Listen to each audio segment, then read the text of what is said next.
Hi guys, in this video I'm going to teach you how you can overclock your monitor on an AMD graphics card. To begin, right click on empty space on your monitor and then click on AMD Radeon software. From here you're going to navigate to the settings and it's located in the top right corner. And after that we're going to select display. Next you want to select the monitor you want to overclock if you have multiple monitors like I do. Once you have selected your monitor, hover over to Custom Resolution and click on Create New.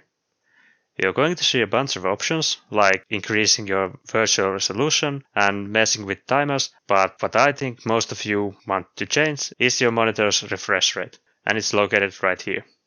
Now, depending on your monitor, you might be able to set this much higher than I am right here, but almost all monitors can achieve at least some sort of boost. So don't hesitate to test your monitor's limits. I'd say try setting the refresh rate on 70 at first and move up or down from there.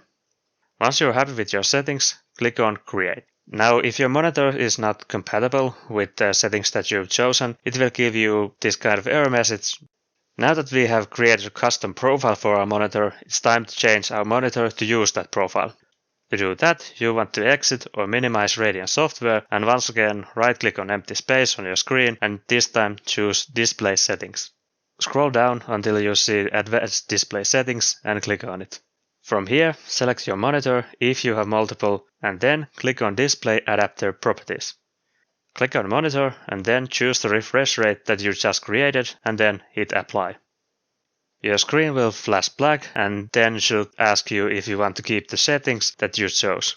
Hit yes and you're done. Now if it stays black, don't worry, let it sit there 20 seconds and then it will revert back to the previous settings. After which you can just go back to Radeon settings and try to make a different kind of profile that your monitor can handle.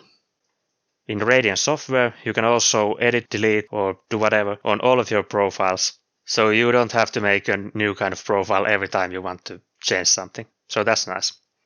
So that's it for this video. I hope you learned something new and useful and I will see you in the next video. Se ois moi!